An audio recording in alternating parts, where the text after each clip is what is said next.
नमस्कार दोस्तों, आपका फिर से स्वागत है आपके अपने चैनल वीएस पाठशाला में। हम लोग फिजिक्स पढ़ रहे हैं। फिजिक्स का जो चैप्टर है गोली पृष्ठों पर प्रकाश का परावर्तन। ठीक, गोली पृष्ठों पर प्रकाश का परावर्तन में हम लोग कुछ चीज़ें देख लिए थे। आगे देखते हैं कि क्या क्या समझे थे। पहले हम लोग समझे थे कि ये गोली पृष्ठ क्या होता है, यानी गोली दर्पण क्या होता है। गोली दर्पण जो होता है कांच का खोखले गोले का कटा हुआ भाग होता है, जिसका एक पृष्ठ परावर्तक पृष्ठ होता है, दूसरा पृष्ठ क्या होता है, कलई किया गया रहता है। ठीक है ना। जो गोली दर्पण वो दो प्रकार का होता है, एक होता है अवतल कॉन्वेक्स, एक होता है कॉनकेव, दूसरा होता है उत्तल। ठीक है ना। अवतल क्या होता है कि ऐसा गोली दर्पण जिसका परावर्तक पृष्ठ उभरा हो, वो दबा हुआ हो, यानी ये क्या हो कि दबा हुआ हो, तो उभरे हुए भाग पर क्या की हो, कलाई की गई हो, वो अवतल कहलाता है। उत्तल में क्या होता है कि ऐसा गोली दर्पण जिसका क्या कहते हैं कि दबे हुए भाग पर कलाई की गई हो, क्या हो, दबे हुए भाग पर कलाई की गई, उभरा हुआ पृष्ठ परावर्तक पृष्ठ समझना कहलाता है। और हम लोग क्या देख लिए थे, गोली दर्पण से संबंधित परिभाषा देख लिए थे। गोली दर्पण से संबंधित परिभाषा में क्या देखे थे, पहला नंबर कि दर्पण का ध्रुव, क्या देखे थे कि दर्पण का ध्रुव, इसे पी से लिखते हैं। ठीक ना। तो परावर्तक पृष्ठ के मध्य बिंदु को, परावर्तक पृष्ठ के मध्य बिंदु को क्या बोलेंगे, दर्पण का ध्रुव। परावर्तक पृष्ठ के मध्य बिंदु को, ये परावर्तक पृष्ठ हुआ और ये परावर्तक पृष्ठ हुआ, परावर्तक पृष्ठ के मध्य बिंदु को दर्पण का ध्रुव बोल देते हैं। ठीक। दर्पण का द्वारक क्या होता है, अपर्चर इसे कह देते हैं अंग्रेजी में।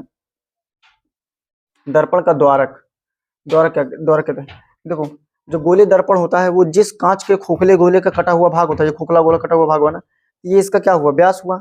इसका व्यास, इसके क्या कहलाता है, द्वारक कहला देता है। यानी इसका जो व्यास है यही क्या कहला देगा, द्वारक, क्योंकि यही तो इसका कटा हुआ भाग है। ये हमने वीडियो में बताया है कि ये कटा हुआ जो भाग होता है, यानी इसका व्यास जो होता है इसी का क्या कहलाता है, द्वारक कहलाता है। यानी अगर हम लोग परिभाषा लिखना चाहें कि दर्पण का द्वारक क्या होता है, कि गोली दर्पण का परावर्तक पृष्ठ जिस कांच के खोखले गोले का कटा हुआ भाग होता है उसका व्यास गोली दर्पण का क्या कहलाता है, द्वारक कहला देता है। ठीक है ना। फिर हमने बताया था कि मुख्य अक्ष क्या होता है, मुख्य अक्ष, प्रिंसिपल एक्सिस। प्रिंसिपल एक्सिस पहले देख लीजिए, वक्रता केंद्र क्या होता है, वक्रता केंद्र, ये सब बता दिए थे। फिर भी देखिए, गोली दर्पण जिस कांच के खोखले गोले का कटा हुआ भाग होता है, ये गोली दर्पण होता है, इसी कांच के खोखले गोले का कटा हुआ भाग, ये ना, यानी गोली दर्पण जिस कांच के खोखले गोले का कटा हुआ भाग होता है, इसका केंद्र, इसका क्या कर लेते हैं, वक्रता केंद्र, इसको सी से लिखते हैं। क्या हो जाता है, सी से लिखते हैं। अब आ जाते हैं मुख्य अक्ष। दर्पण के ध्रुव एवं वक्रता केंद्र को मिलाने वाली रेखा क्या कहला देती है, ये वक्रता मुख्य अक्ष कहला देती है, मुख्य अक्ष कहला देती है। क्या कहलाती है, मुख्य अक्ष। इन दर्पण का ध्रुव एवं वक्रता केंद्र को मिलाने वाली रेखा क्या कहला देती है, मुख्य अक्ष कहला देती है। ठीक। अब आ जाते हैं वक्रता त्रिज्या। वक्रता त्रिज्या किसे कहते हैं, वक्रता त्रिज्या, इसको आर से लिखते हैं। ठीक। देखिए, वक्रता त्रिज्या क्या होता है कि मुख्य, ये वक्रता केंद्र एवं दर्पण के ध्रुव के बीच की दूरी, ये जो दूरी है ना, यह क्या कहला देती है, वक्रता त्रिज्या कहला दी। क्या कहला दी, वक्रता त्रिज्या कहला देती है। अब देखते हैं मुख्य फोकस क्या होता है, प्रिंसिपल फोकस, मुख्य फोकस। ठीक ना। देखो, दर्पण यहाँ पे भी सी होगा।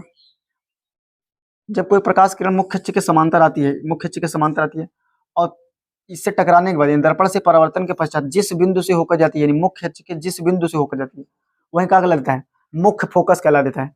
और मुख्य फोकस, यानी यहाँ मुख्य फोकस एवं दर्पण ध्रुव के बीच की दूरी को क्या बोल देते हैं, फोकस दूरी। देखिए, जब कोई प्रकाश किरण किसी गोली दर्पण पर आपतित होती है तो वहां से टकराने के बाद मुख्य फोकस के या मुख्य अक्ष के जिस बिंदु से होकर जाती है, मुख्य अक्ष के जिस बिंदु से हो जाती है, वही क्या कहलाता है, दर्पण का मुख्य फोकस कहलाता है। दर्पण क्या कहता है, मुख्य फोकस कहलाता है। तो मुख्य फोकस होगा, इसके बाद फोकस दूरी होगा, फोकस दूरी। ठीक ना। इसको छोटा एफ से लिखते हैं। अब ये देखिए कि मुख्य फोकस एवं दर्पण के ध्रुव के बीच की दूरी, यानी मुख्य फोकस, ये मुख्य फोकस हो गया, दर्पण का ध्रुव हो गया। मुख्य फोकस एवं दर्पण के ध्रुव के बीच की दूरी क्या होता है, वही फोकस दूरी कहलाता है। क्या कहला देता है, फोकस दूरी। हमने बताया था कि उत्तल लेंस की फोकस दूरी, सॉरी लेंस बोल दिए, उत्तल दर्पण की जो फोकस दूरी होती है वो धनात्मक होती है, अवतल दर्पण की फोकस दूरी क्या होती है, वो ऋणात्मक होती है। ठीक। अब एक होता है तल, होता है तो तल इसी के लंबवत होता है, वो सब छोड़िए, इतना चीजें। अब हम लोग ये सब देख लिए थे। अब आज आके देखते हैं कि प्रतिबिंब बनने के नियम बताए थे। परिभाषा तो उम्मीद करते हैं याद हो गई। प्रतिबिंब बनने के 3 नियम बताए थे। पहले ये नियम था कि जब कोई प्रकाश किरण, ये मान लीजिए अवतल लेंस है, अवतल दर्पण है, कि बार बार लेंस निकलता है। ठीक। कोई जब यहाँ से कोई प्रकाश किरण जब ऐसे आती है, मुख्य अक्ष के समांतर आती है, तो इससे टकराने के बाद मुख्य फोकस से होकर जाती थी। पहला बता दिए थे। अगर उत्तल में होगा तो अगर कोई प्रकाश किरण ऐसे अगर आएगी, ठीक, तो टकराने के बाद ऐसे होकर चली जाती है, लेकिन ऐसा ये लगता था कि मुख्य फोकस से होकर आती हुई प्रतीत हो रही है, ठीक है ना। यानी जब इसमें क्या है कि पहले वाले ने बताया थी कि जब कोई प्रकाश किरण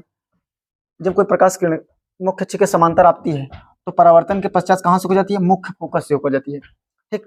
दूसरा जो नियम बताए थे, दूसरा नियम था कि जब कोई प्रकाश किरण, ठीक, ये दर्पण का ध्रुव हो गया, ये अवतल बना लेते हैं, ये सब बता दिए हैं, ठीक है, ठीक है।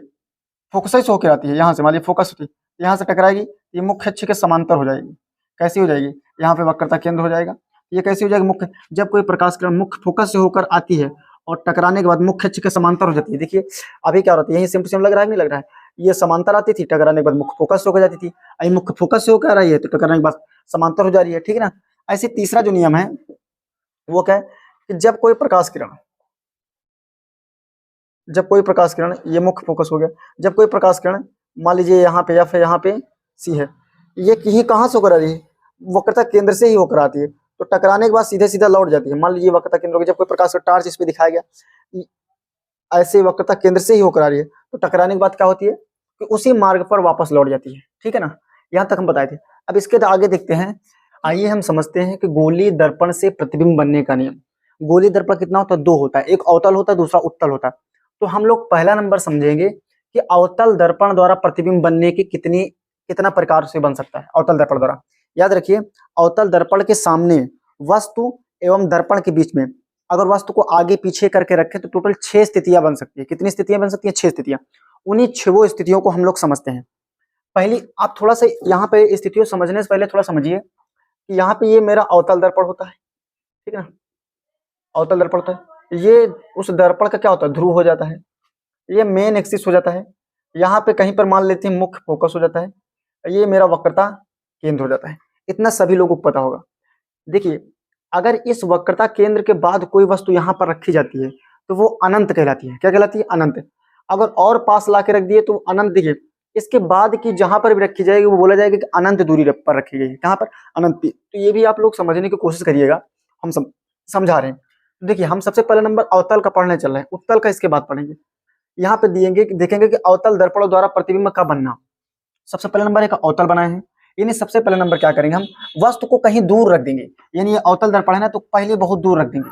इसका मतलब है कि वस्तु को जब अनंत पर रख दिया जाए तब प्रतिबिंब देखते हैं कहां पर बनता है। इन अवतल दर्पण के सामने किसी वस्तु को, यानी वस्तु के वक्रता केंद्र से बहुत दूर रख दिया जाता है, तब देख लेते हैं हम लोग क्या कहते हैं कि ये इसका प्रतिबिंब कहाँ बनता है। तो मेरी बात समझिए, जैसे ये अवतल दर्पण है, जब यहाँ से इसको पहले सी और एफ मिटा देते हैं, ठीक। अब देखिए यहाँ से कोई प्रकाश किरण चलेगी, फोकस से होती हुई आएगी, और जब आप पहला नियम जानते हो कि फोकस जब किसी वस्तु को अनंत पर रखते हैं, इसी वाले को मैं समझा रहा हूँ यहाँ पर, ठीक है, यही चित्र है। तो देखिए जब वस्तु को अनंत पर रखा स्थित हो तब कहाँ पर प्रतिबिंब बनेगा। तो मान लीजिए ये कोई हमारी ए बी नाम की वस्तु है जो वक्रता केंद्र से बहुत दूर रख दी गई है, और किस दर्पण के सामने, अवतल दर्पण के सामने। ये पहली कंडीशन मैं समझा रहा हूँ भैया, थोड़ा सा देखिएगा। ये जो है यहाँ से, जब यहाँ से चलने वाली प्रकाश किरणें, सभी लोग जानते हैं कि यहाँ से जो भी कोई प्रकाश किरण मुख्य फोकस से होकर आएगी वो परावर्तन के पश्चात मुख्य अक्ष के समांतर हो जाती है। इतना तो पता ही होगा कि परावर्तन के पश्चात कहां से हो जाती है, तो मुख्य अक्ष के समांतर हो जाती है। अब देखिए ये जो किरण है यहाँ पे, अब देखिए यहाँ कहाँ कट रही है, मुख्य फोकस पे कट रही है ना, यानी ये हमारा वक्रता केंद्र हो गया। क्या होगा, वक्रता केंद्र। वक्रता केंद्र से आने वाली प्रकाश किरण क्या हो गई थी कि सीधे लौट जाती है, यानी ये ऐसे आई ऐसे चली गई। अब ये देखिए ये जहां पे इस वाली किरण को काटेगा वहीं पे प्रतिबिंब बनेगा, और उल्टा प्रतिबिंब बनेगा। कैसा प्रतिबिंब बनेगा, उल्टा। याद रखिए पहली स्थिति में क्या होगा कि थोड़ा समझिए, जब किसी वस्तु को अनंत पे रखा जाएगा यहाँ से एक फोकस से होगा, फोकस से होगा तो ये पैरेलली हो जाता है, समांतर हो जाता है, सबको पता है। और वक्रता केंद्र से जो प्रकाश किरणें आती हैं अपने मार्ग पर वैसे कि जैसे तैसे लौट जाती हैं। टकराने के बाद क्या होगी, वापस लौट गई, ठीक। तो देखिए ये कहाँ पर फोकस कर रहा है, कहाँ पर प्रतिबिंब कर रहा है, तो सर ये तो मुख्य फोकस पे कर रहा है। हाँ ये मुख्य फोकस पर ही कर रहा है, ठीक है ना। अब देखते हैं तो यहाँ पर हम लोग क्या लिख सकते हैं कि ऐसी स्थिति में वस्तु का प्रतिबिंब, कैसी, ऐसी स्थिति में वस्तु का प्रतिबिंब कहां पर, मुख्य फोकस पर। कहां पर भैया, मुख्य फोकस पर। कैसा बनेगा, वास्तविक उल्टा बनेगा। कैसा बना, देखना वहां पर उल्टा बना है। देखिए ऐसी स्थिति में, कैसी स्थिति में, जब वस्तु को अवतल दर्पण के सामने अनंत दूरी पर रख दिया जाएगा, तो ऐसी स्थिति में वस्तु का प्रतिबिंब मुख्य फोकस पर वास्तविक उल्टा और वस्तु से बहुत छोटा, वस्तु से बहुत छोटा, ठीक है ना, वस्तु से बहुत छोटा या बिंदु के आकार का बनेगा, या बिंदु के आकार का बनेगा। कैसा बनेगा? बिंदु के आकार का। इसका मतलब है कि अवतल दर्पण के सामने जब किसी वस्तु को अनंत पर रख दिया जाएगा, बहुत दूर रख दिया जाएगा, तो उसका प्रतिबिंब कहां बनेगा? मुख्य फोकस भी बनेगा, उल्टा बनेगा, वास्तविक बनेगा और वस्तु से बहुत छोटा या बिंदु के आकार का बनेगा, ठीक है ना। अब एक जो चीज है वो समझिएगा, अगर हम वस्तु को इधर बढ़ाएंगे, वस्तु को ऊपर से बढ़ाएंगे तो प्रतिबिंब भी नीचे इधर बढ़ता जाएगा और प्रतिबिंब का आकार भी बढ़ता चला जाएगा। अब वस्तु को आगे बढ़ा देते हैं, जो दूसरी पहली कंडीशन तो समझ में आ गई होगा आप लोग को। दूसरी कंडीशन है जब वस्तु को अनंत एवं वक्रता केंद्र के बीच रखा जाए। अभी मैंने कहा कि अनंत एवं वक्रता केंद्र, दूसरा समझते हैं। दूसरा क्या है कि जब वस्तु को अनंत एवं वक्रता केंद्र के बीच रखा जाए, ठीक है ना। ये बना लिए हम लोग एक अवतल दर्पण, क्योंकि अवतल दर्पण की बात हो रही है। अब यहाँ पे हो जाता है दर्पण का ध्रुव, ठीक है ना। अब हम लोग मान लेते हैं कि यहाँ पर वही वक्रता केंद्र कुछ चीज है, ये इसके बाद का हो जाता है अनंत कुछ चीज, इसका बाद क्या हो जाता है? अनंत। अब देखिए यहाँ से चलने वाली प्रकाश किरणें यहाँ से परावर्तन के पश्चात कहाँ से जाएगी? मुख्य फोकस हो जाएगी। ये हमारा मुख्य फोकस हो गया, ठीक है ना। क्या होगा? मुख्य फोकस। अब देखिए यहां से अब वक्रता केंद्र से चलने वाली प्रकाश किरण, मान लीजिए ये यहां से चली प्रकाश किरण, ऐसी मार्ग पे सीधा क्या होती है? लौट जाती है अपने मार्ग पर। अगर ऐसे आ रही है तो ऐसे लौट भी जाएगी। तो ये दोनों किरणें कटी कहाँ? यहाँ। कहोगे सर ये तो एफ और सी के बीच में कटी, एफ और सी के बीच में। तो ये मान लीजिए अगर ए बी है, ये कोई प्रतिबिंब है, ये तुम लोग ये सभी लोग जानते हैं कि यहाँ से चलने वाली प्रकाश किरणें परावर्तन के पश्चात मुख्य फोकस से होकर जाती है, ठीक।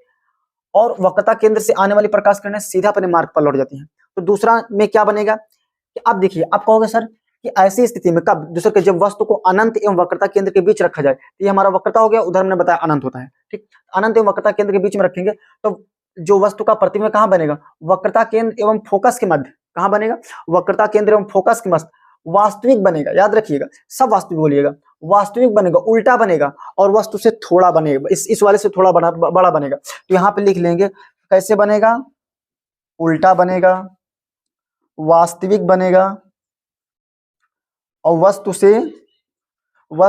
लिख दिए हैं, वस्तु से छोटा ही बनेगा, ठीक है ना। और वास्तविक उल्टा बनेगा, वास्तविक बनेगा, वस्तु से छोटा बनेगा। और कहां बनेगा? वक्रता केंद्र एवं मुख्य फोकस के मध्य, वक्रता केंद्र एवं मुख्य फोकस के मध्य बनेगा। ये दूसरी कंडीशन आप लोगों को समझ में आ गई होगी, ठीक। आइए चलते हैं वस्तु को तीस और आगे बढ़ाते हैं। पहले अनंत पे रखे, अब अनंत एवं वक्रता केंद्र के बीच रखे हैं। अब इस बार उठा करके वक्रता केंद्र पर ही रख देंगे। कहां पर रख देंगे? देखिए वक्रता केंद्र पर। तो तीसरा हम लोग कंडीशन समझते हैं, ठीक। तीसरा कंडीशन क्या है? ये देखिए, यही चीज लिखा है, इसको समझा रहे हैं यहाँ पर, ठीक है। अब देखिए ये दर्पण का ध्रुव हो जाता है। यहाँ पर मान लेती है कि कोई यही वक्रता केंद्र, ठीक है ना। अब सब लोग जानते हैं कि यहाँ से चलने वाली प्रकाश किरणें परावर्तन के पश्चात मुख्य फोकस से होकर जाएगी। परावर्तन के पश्चात कहाँ से होकर जाएगी? मुख्य फोकस से होकर जाएगी, ठीक है ना। यहाँ से चलने वाली परावर्तन के पश्चात मुख्य फोकस से होकर चली जाएगी, तो मुख्य फोकस कर दिए, ठीक। ये हमारा क्या होगा? मुख्य फोकस। ये हमारा क्या होगा? वक्रता केंद्र हो गया, ठीक है। अब देखिए सभी लोग जानते हैं कि जो यहाँ से आने वाली किरणें, यानी मुख्य फोकस से होकर आने वाली किरणें परावर्तन के पश्चात कैसे हो जाती है? कहोगे सर मुख्य अक्ष के समांतर हो जाती है। तो मुख्य अक्ष के समांतर, अब देखिए ये ऐसे आई है किरण, ये ऐसे आने के बाद ऐसे पैरेलली हो गई है, ठीक। अब ये जो है यहाँ पे काट रहा है ना दोनों। अब देखिए ये वाला प्रतिबिंब सेम हो गया, यानी अब इस बार प्रतिबिंब कहाँ बनेगा? तो वक्रता केंद्र पर ही बनेगा। इस बार प्रतिबिंब कहाँ बन जाएगा? वक्रता केंद्र पर ही बन जाएगा भैया। यानी देखिए ऐसी स्थिति में वस्तु का प्रतिबिंब वक्रता केंद्र पर, कैसी स्थिति में? जब वस्तु वक्रता केंद्र पर स्थित हो, तो ऐसी स्थिति में वस्तु का प्रतिबिंब वक्रता केंद्र पर ही बनेगा, वस्तु के बराबर ही बनेगा, वास्तविक बनेगा और उल्टा बनेगा। तो क्या क्या इसमें है? वास्तविक बन रहा है, वास्तविक, ठीक। वस्तु के बराबर बन रहा है, वस्तु के बराबर हो जा रहा है, ठीक है ना। वस्तु के बराबर हो जा रहा है, उल्टा हो जा रहा है, उल्टा बन रहा है, ठीक। कहां बन रहा है? तो वक्रता केंद्र पर ही बन रहा है, वक्रता केंद्र पर ही बन रहा है, ठीक ना। तो ये तीन चीज समझ आएगा, वास्तविक बनेगा, उल्टा बनेगा, वस्तु के बराबर का ही बनेगा, वक्रता केंद्र पर ही बनेगा। अब वस्तु को देखिए, पहले अनंत पे रखे, फिर अनंत एवं वक्रता केंद्र के बीच रखे, इस बार उठा के वक्रता केंद्र पर है। अब आप लोगों को दिमाग में, अच्छा सर जी जब ये यहाँ पे था तो थोड़ा और खिसका प्रतिबिंब, अब इस बार प्रतिबिंब कहाँ बन जाएगा? वह अनंत एवं वक्रता केंद्र के बाद बनने लगेगा। हाँ वही देखिए, जब ऊपर से हम वस्तु को खिसका रहे थे, नीचे से प्रतिबिंब बड़ा बनता चला जाएगा, अब इस बार वस्तु से बड़ा बन जाएगा, ठीक है ना।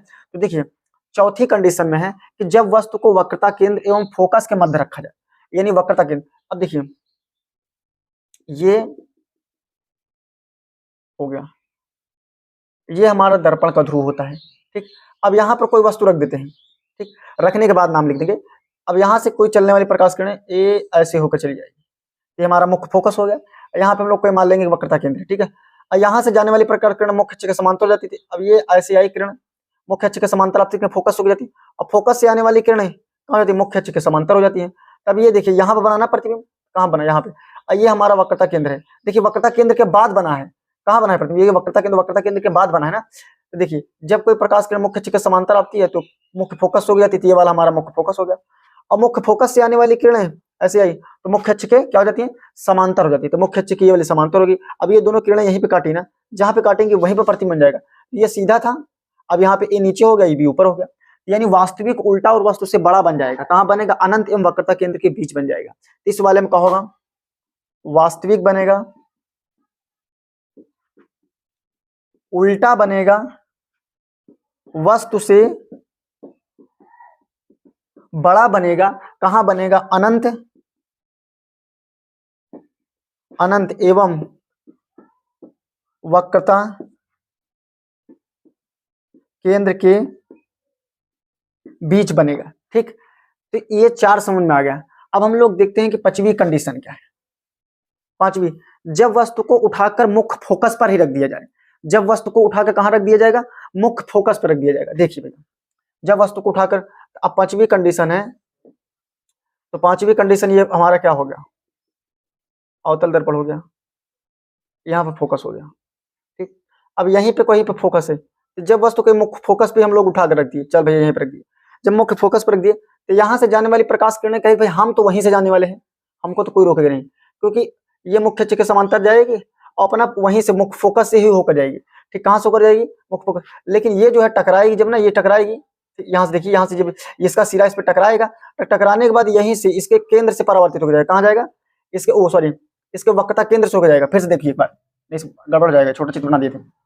देखो ये क्या है कि ये एक अवतल दर्पण हो गया। ठीक है, ये इसका क्या हो गया, दर्पण का ध्रुव। हम लोग वस्तु को मान लीजिए यही फोकस पे रख दिए, ये फोकस है, ठीक, फोकस पे रख दी। इस बार बोला कि जब वस्तु को फोकस पे रख दी जाए, पांचवी कंडीशन में क्या, जब वस्तु को फोकस पे रख दे, तो देखिए ये यहाँ से टकराने वाली प्रकाश किरणें यहीं से होकर चली जाएगी। ठीक, ये सब जानते हो। और ये क्या है, हमारा वक्रता केंद्र। अब ये जो है ना, ये इसका ये तो अब यहाँ पे फोकस तो बचा नहीं कि यहाँ से आएगी ये, अब ये यहाँ से टकराएगी, यहाँ से जब जाएगी तो ऐसे चली जाएगी, टकराने के बाद फिर लौटेगी, ये टकराने के बाद ये कहाँ जाएगी, वक्रता केंद्र से होकर जाएगी, कहाँ से, सी से होकर जाएगी। अब ऐसे गई, ऐसे यहाँ देखिए, यहाँ से टकराई, टकराने के बाद फिर लौट आई, ऐसे गई यानी फिर ऐसे लौट आई, तो टकराने के बाद ये कहाँ से लौटेगी, अब ये वक्रता केंद्र से होती जाएगी, और ये जब जाएगी तो अनंत पे जाएगी, यानी कहाँ पे इसका प्रतिबिंब जो होगा अनंत पे जाकर बनेगा। कहाँ पे, अनंत पर, अनंत पर, पांचवी कंडीशन में करना, लेकिन अनंत पे बनेगा, यहाँ पे बहुत बड़ा बनेगा, बहुत बड़ा बनेगा, लेकिन उल्टा ही बनेगा। देखिए पांचवी कंडीशन में कहा है, वास्तविक बनेगा, पता नहीं दिख रहा है आप लोग को, नहीं दिख रहा है, वास्तविक बनेगा, उल्टा बनेगा, कहां बनेगा, अनंत पर बनेगा, अनंत पर बनेगा, और वस्तु से बहुत बड़ा बनेगा। वस्तु से कैसा बनेगा, बहुत बड़ा बनेगा। पांचवी कंडीशन जो ये मेन जो है, चित्र समझिए, बाकी सब समझ में आ जाएगा। ठीक है ना। अब आ जाते हैं हम लोग छठवीं कंडीशन के लिए, हमको मिटाना पड़ेगा। ठीक, छठवीं कंडीशन के लिए हमें मिटाना पड़ेगा, लेकिन छठवीं कंडीशन ट्रिपिकल है, उसके लिए हम लोग पहले समझ लेते हैं। जब वस्तु जब वस्तु कहां पे, अनंत एवं वक्रता केंद्र, सॉरी हाँ, अनंत पर स्थित हो, तो ऐसी स्थिति में वस्तु का प्रतिबिंब बढ़िया से बता दिए कि मुख्य फोकस पर ही बन जा रहा है, वास्तविक बन जा रहा है, उल्टा बन जा रहा है, वस्तु से बहुत छोटा है, बिंदु की तरह बन जा रहा है। जब वस्तु अनंत एवं वक्रता केंद्र के बीच स्थित हो, तो अनंत एवं वक्रता केंद्र के बीच ऐसी स्थिति में वस्तु का प्रतिबिंब वक्रता त्रिज्या एवं फोकस के मध्य बनता है, वस्तु से छोटा बनता है एवं उल्टा बनता है, वास्तविक बनता है। तीसरी कंडीशन को उठा के लिया कि हम वस्तु को रख दिए कहां पे, केंद्र पर रख दिए। ऐसी स्थिति में वस्तु का प्रतिबिंब वक्रता केंद्र पर ही बनता है, वास्तविक बनता है, उल्टा और वस्तु के बराबर का ही बनता है। अब ये चीज आपको कॉमन लग रही हो कि जैसे जैसे हम बता रहे हैं, अगर ऊपर वाला घटा रहे हो तो नीचे वाला बढ़ता जाएगा, और नीचे वाला जब बढ़ता जाएगा तो वस्तु का आकार बढ़ता जाएगा। ठीक है ना, ओ सॉरी, प्रतिबिंब का आकार बढ़ता जाएगा। देखिए अब जो है वस्तु को वक्रता केंद्र मुख्य फोकस के बीच में रख दिया, ला के रख दिए, तो ये जहां जाने वाली प्रकाश यहीं सोके जाएगी, और इस फोकस से आने वाली प्रकाश किरणें मुख्य अक्ष के समांतर हो जाएंगी। तो ऐसी स्थिति में अब ये जो प्रतिबिंब है ये वक्रता केंद्र के बाद बनने लगेगा। तो वक्रता केंद्र के बाद बनने के लिए हम लोग बोलेंगे कि अनंत एवं वक्रता केंद्र के बीच बनेगा प्रतिबिंब का आकार। ठीक, वास्तविक बनेगा, उल्टा बनेगा, वस्तु से बड़ा बनेगा, अनंत एवं वक्रता केंद्र, सब तो लिख दिए, ये भी बस समझा दिए। अब हम लोग छठवीं कंडीशन एवं लास्ट कंडीशन, इंपॉर्टेंट कंडीशन देखते हैं। ठीक, देखते हैं कि जब वस्तु को दर्पण के ध्रुव कहाँ रख दिया जाए, जब वस्तु के दर्पण के ध्रुव एवं छठवीं कंडीशन है जब वस्तु को दर्पण के ध्रुव एवं फोकस या फिर लिख दिए हैं फोकस के मध्य रख दिया जाए, एकदम सटा के रख दिया जाए। देखो ये हो गया मेरा अवतल दर्पण, ठीक, यहाँ पे हो गया दर्पण का ध्रुव हो गया, ठीक। अब यहीं पे वस्तु को रख दिया जाता है भाई साहब, जब वस्तु को यहीं पर रख दिया तो फोकस यहाँ पे कहीं ना कहीं रहेगा, वक्र तक नहीं जाता। ये जब टकराएगा, ठीक, टकराने के बाद भी वही फोकस से झुक जाएगी, क्योंकि मुख्य ये वस्तु हो गया, यहाँ से टकराएगा तो कहाँ से हो जाएगा, मुख्य फोकस से, ठीक। अब देखिए ये तो फोकस हो गया ना हमारा, ये फोकस हो गया, यहाँ पे वक्रता केंद्र है कुछ चीज, ठीक है। अब वक्रता केंद्र, अब यहाँ से, अब ये भी यहाँ से भी जाएगा, पता नहीं आप लोग को दिख रहा है कि नहीं दिख रहा है। अब ये देखिए यहाँ से जाने वाली प्रकाश किरणें, ये देखिए ये मुख्य यहाँ से सी से हो जाएगी, कहाँ से, यानी वक्रता केंद्र से। देखिए फिर से समझाने की कोशिश करते हैं, इतना छोटा है कि दिख रहा होगा कि नहीं दिख रहा होगा। यहाँ पे P है, अगर हम वस्तु को यहीं पर रख देते हैं, ठीक, अब शायद दिख रहा हो, तो यहाँ पे F हो जाएगा, क्योंकि हमने बोला है वस्तु में कि जब वस्तु दर्पण के ध्रुव एवं F के बीच स्थित हो, तो ये F हो गया और ये ध्रुव हो गया, बीच में वस्तु हो गई, तो ये तो एक पैरेलली जाएगी ना, जो पैरेलली जाती है वो कहाँ से हो जाती है, फोकस हो जाती है, ये आपका फोकस हो गया, ठीक, फोकस हो गया। अब यहाँ पे कहीं ना कहीं केंद्र होगा, ठीक। अब देखिए ये ऐसे गई, लेकिन ये भी तो जाएगी, ये जब जाएगी टकराएगी इसमें, तो टकराने के बाद वापस ही लौटाएगी, तो ये वक्रता केंद्र से होकर जाएगी, कहाँ से, वक्रता केंद्र। लेकिन याद रखिए कि ये आगे मिलेगी नहीं, क्योंकि ये आगे चौड़ी होती चली जाएगी। तो अब इन दोनों किरणों को आगे जब बढ़ाया जाएगा, इसको ऐसे भी खींच लीजिए, इन दोनों किरणों को आगे बढ़ाया जाएगा, क्योंकि इन दोनों को आगे किरणों को जब बढ़ाया जाएगा, तो ये जाके जहाँ पे काटेंगी ऐसे डैश डैश करके, यहाँ पे काट रही है, तब यहाँ पे प्रतिबिंब बनाएंगे, कैसा, यहाँ पे प्रतिबिंब बना देंगे, कैसे, ये दर्पण के दूसरी साइड प्रतिबिंब बनाएंगे। छठवीं कंडीशन में कहा दर्पण की दूसरी कैसा बनाएंगे, सीधा बनाएंगे, देखिए ये सीधा बना रही है, और वास्तु से बड़ा बनाएंगे, देखिए। तो छठवीं कंडीशन थोड़ा देख लीजिएगा, इसको समझ लीजिए। ऐसी स्थिति में वस्तु का जो प्रतिबिंब है वो आभासी बनेगा। याद रखिए अभी तक सब में कैसा बन रहा था, रियल इमेज बन रहा था, ठीक ना, अभी तक वास्तविक समय बना, लेकिन छठवीं कंडीशन में आभासी बनेगा। दर्पण के दूसरी साइड, दर्पण के दूसरी ओर, दर्पण के दूसरी ओर बनेगा, ठीक ना, सीधा बन रहा है, कैसा बन रहा है, सीधा बन रहा है, और वस्तु से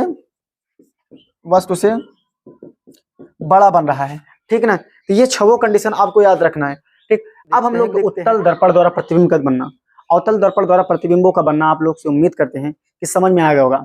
जो भी नहीं समझ में आया होगा फिर से कमेंट कीजिएगा, फिर से हम बता देंगे, ठीक है ना। यानी उत्तल दर्पण द्वारा प्रतिबिंब का बनना, मेरी बात समझिएगा थोड़ा देर के लिए। ये जो उत्तल दर्पण है ना, बड़ा कमाल का आदमी है। ये बोलता है कि मेरे सामने कहीं पर भी वस्तु रख दो, यानी अनंत से लेकर के दर्पण के ध्रुव तक की कहीं पर भी वस्तु अगर रख दोगे तो प्रतिबिंब हम क्या काम करेंगे कि दूसरी साइड, यानी दूसरी साइड में दर्पण की दूसरी साइड ही ध्रुव एवं फोकस के मध्य ही बनाएंगे। कहाँ बनाएंगे, ध्रुव एवं फोकस के मध्य बनाएंगे। कैसे बनाएंगे, आभासी बनाएंगे, सीधा बनाएंगे, वस्तु से छोटा बनाएंगे। मेरी बात समझिएगा थोड़ी देर के लिए। देखिए इसी चित्र को समझ लीजिए। देखिए यहाँ पर हम लोग क्या करेंगे, क्योंकि ये इधर कलई की गया रहेगा, इधर परावर्तक पृष्ठ रहेगा, इधर से कोई प्रकाश किरण इस पे जाएगा, ठीक। और जब जाएगा तो अब देखिए, जब जाएगा तो अब अंदर तो जाएगा नहीं, तो ये इधर से टकरा कर परावर्तित हो जाएगा। अगर आप लोग याद हो तो हमने पहला जो नियम लिखा है प्रतिबिंबों के बनने के नियम है, पहला जो नियम है, यदि कोई प्रकाश किरण समांतर जाता है तो टकराने के बाद मुख्य फोकस हो जाता है। लेकिन हम बताते थे कि उत्तल दर्पण में आता हुआ प्रतीत होता है, ऐसा लगेगा कि ये कहाँ से आ रहा है, ये फोकस से आ रहा है। कहाँ से आ रहा है, फोकस से आ रहा है। और ये वक्रता केंद्र से जाने वाला प्रकाश ये भी बताए थे कि ऐसा लगेगा कि वक्रता केंद्र यहाँ से आ रहा है, ठीक है ना। अब ये दोनों जहाँ कटेंगे वहीं पर क्या बन जाएगा, आभासी प्रतिबिंब बन जाएगा। यानी इसका मतलब है कि कहने का मतलब हो सकता है कि ना समझ में आया, लेकिन फिर से समझिएगा थोड़ी देर। उत्तल दर्पण में बनने का सिर्फ एक ही नियम है, चाहे जहां यानी अनंत से लेकर के दर्पण के ध्रुव के बीच में सटा दोगे वस्तु को, तब पर भी प्रतिबिंब जो बनेगा दूसरी साइड बनेगा, आभासी बनेगा, सीधा बनेगा, और आभासी बनेगा, सीधा बनेगा, वस्तु से छोटा बनेगा, ठीक है ना। ये सब चीज याद रखिएगा, ये बुक में भी लिखा होगा। थोड़ा सा हम लोग देखते हैं कि अवतल दर्पण का उपयोग कहाँ किया जाता है एवं उत्तल दर्पण का उपयोग, बहुत जरूरी है, ठीक है। देखिए फोकस दूरी आप समझते हैं, फोकस दूरी जो अवतल दर्पण होता है ना, जिस भी दर्पण की फोकस दूरी बहुत बड़ी होगी, यानी हाउदा मॉडल होगा, ठीक ना, तो उसका जो हम लोग क्या काम करते हैं, दाढ़ी उड़ी बनाने का काम करते हैं। सैलून वूलून में लगा रहता है, तो अवतल दर्पण का काम किया जाता है कि वहां पर दाढ़ी बनाने के लिए, जिसका फोकस दूरी इतना अगर छोटा रहेगा तो इतने छोटे वाले ना, इतने छोटे वाले तो हम लोग ये दांत आंख नाक का ये सब बड़ा आकार देखने के लिए करेंगे। अगर इसे बड़ा सा है, एकदम बड़ा सा, तो उसमें जाकर हम लोग झांक के देखते हैं, एकदम बढ़िया सा दाढ़ी उड़ी बनाने का काम आता है, ठीक ना। तो यानी दाढ़ी उड़ी वाले बनाने के लिए कौन सा प्रयोग किया जाएगा, तो अवतल, जिसका फोकस दूरिया ज्यादा रहेगा। अब याद रखिए कि दांत, जो दंत चिकित्सक होते हैं या कोई भी क्या कहते हैं कि डॉक्टर होगा, आंख, दांत, नाक, गले आदि का निरीक्षण करने के लिए ही अवतल दर्पण का यूज करता है। किसका? अवतल दर्पण का। ठीक है, आप लोग घर में लाइट देखे होंगे ना, लाइट देखेंगे, लाइट या देख लीजिए या टॉर्च देखे होंगे, तो टॉर्च में अगर देखेंगे तो टॉर्च ये ऐसे रहता है, यहाँ पे क्या रहता है? बल्ब लगा रहता है, और पीछे सेल रहता है, यहाँ पे बटन बटन दबाने वाला रहता है। तो यहाँ पे देखिए कटोरिया मॉडल चमकीला चमकीला लगा रहता है ना, ये यहाँ पर किसका काम? इस शीशा कुछ नहीं करता भैया, जो आगे रहता है शीशा कुछ भी नहीं करता है। यहाँ पे बल्ब क्या काम करेगा? इसको एक जगह पे एकत्रित करने का काम करेगा। टॉर्च जब आप जलाते होंगे तो एक ही जगह पे जाता होगा, लेकिन घर में वहीं जब एलईडी जलता होगा तो जलने से पूरा घर में उजाला हो जाता होगा। लेकिन अगर आप टॉर्च सिर्फ जलाते होंगे, इस तरीके की टॉर्च, ठीक है ना, इस तरीके के टॉर्च जलाते होंगे तो सिर्फ एक तरफ रोशनी जाती है, एक जगह पे रोशनी जाती है। इसका मतलब हम लोग कह सकते हैं कि यस सर, अगर जो हम लोग घर में लालटेन पढ़ते हैं या जो मूवी वूवी दिखाता है, पिक्चर में दिखाता है, जहाँ पे इन्वेस्टिगेशन करता है गुंडों को बैठा करके, बढ़िया सा होता है ना रात के अंधेरे में, तो वैसा बड़ा टॉर्च लगा रहता है ना, क्या कहते रहता है, तो वहां पे क्या होता है? थोड़े जगह पे अधिक प्रकाश आता है। थोड़ी जगह जब मोबाइल वोबाइल जो बनाते होंगे, मोबाइल वोबाइल बनाने वाले देखा करो, तो वो क्या कहते हैं, मोबाइल में कुछ छोटा छोटा पुर्जा कल पुर्जे रहते हैं, उसको देखने के लिए अधिक प्रकाश चाहिए थोड़ी ही जगहों पे, तो उसको क्या काम किया जाता है? तो यही यानी अवतल लेंस का ही प्रयोग किया जाता है। यानी टेबल लैंप समझ गए ना, टेबल लैंपों पर में किसका प्रयोग किया जाएगा? इसका। देखो मोटर कार, रेल इंजनों, स्टीमरों एवं सर्च लाइट में, अभी देखिए जब आपका मोटर कार चलता है तो मोटर कार के अंदर भी यही मतलब ये सर्च, जो भी सर्च लाइट आप देखते हैं, जो लेजर लाइट लाते हैं, उसमें भी इसका प्रयोग करता है। ऐसे समझिए कि अवतल जो दर्पण होता है वो सारी जगह को, लाइट को एक ही जगह पे यानी एक ही डायरेक्शन में भेजने का काम करता है, ठीक ना। यही जो हमारे घर में अगर बल्ब होता है, इसी में अगर अवतल दर्पण लगा दिए तो जो बल्ब का पूरे घर में रोशनी फैलती है वो सिर्फ एक जगह पे जाएगी। अब उम्मीद करता हूँ इतना समझ गए होंगे, इतना बताने बावजूद भी। अब आ जाते हैं उत्तल, क्या कहते हैं कि दर्पण देखते हैं। उत्तल दर्पण क्या होता है कि जो भी साइड मिरर होता है, साइड मिरर मतलब कहने के मतलब ट्रक वाला होता है या फोर व्हीलर वाले होते हैं, कोई भी गाड़ी होती है, उसमें जो साइड मिरर होता है वो उत्तल दर्पण होता है। क्यों? क्योंकि दूर का प्रतिबिंब खींच के पास ला देता है। क्या करता है? दूर। और अच्छा एक काम होता है इसका कि प्रकाश को फैला देता है। अगर ये प्रकाश को बटोरने सिकोड़ने का काम करता है तो प्रकाश को फैला देता है। यानी कहने का मतलब जी, जो सड़क के बगल लैंप लगे होते हैं, सड़क के बगल समझे ना, जो वो लाइट लगी होती है, उसमें का उसका यूज किया जाएगा। इसका अगर इसका यूज कर दिए तो एक ही जगह बल्ब हो जाएगा, पूरे सड़क पर उजाला नहीं रहेगा। यानी सर्च ये क्या कहते हैं, साइड शीशों में लगा जाता है। हाँ, ये भी सड़क किनारे क्या कहते हैं कि लैंपों में भी लगाया जाता है। ठीक है, तो इतना हम लोग देख लिए हैं, अभी हमको मिटाने की जरूरत है। फिर आगे देखते हैं क्या दो चीजें और छूट रही है हमारी। ये चीजें छूट रही है कि हम लोग कोई भी दर्पण हो, ये मान लीजिए अवतल दर्पण देख लिए, ठीक है ना। अवतल दर्पण, ये दर्पण का क्या हो जाता है? ध्रुव हो जाता है। कहोगे सर ये दर्पण का मुख्य फोकस हो जाता है, ये केंद्र हो जाता है, ठीक ना ना। अब देखिए यहां से यहां तक की दूरी को क्या बोल देते? वक्रता त्रिज्या बोल देते। हम बताते वक्रता त्रिज्या को आर से व्यक्त करते हैं। ये हो गया फोकस दूरी। फोकस दूरी, इसी वक्रता त्रिज्या एवं फोकस दूरी में संबंध क्या होता है? वक्रता त्रिज्या फोकस दूरी, वक्रता त्रिज्या फोकस दूरी में संबंध होता है कि एफ बराबर r/2। एफ बराबर क्या होता है? r/2। या हम लोग लिख सकते हैं कि r बराबर 2f। जो वक्रता त्रिज्या होती है वो दो गुनी होती है किसकी? फोकस दूरी की। वक्रता त्रिज्या किसकी दो गुनी होती है?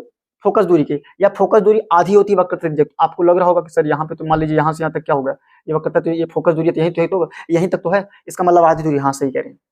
आगे देखते हैं कि एक चीज होता है, यानी हम लोग इसको सूत्र को एफ बराबर r/2 को सिद्ध दिमाग में रखेंगे।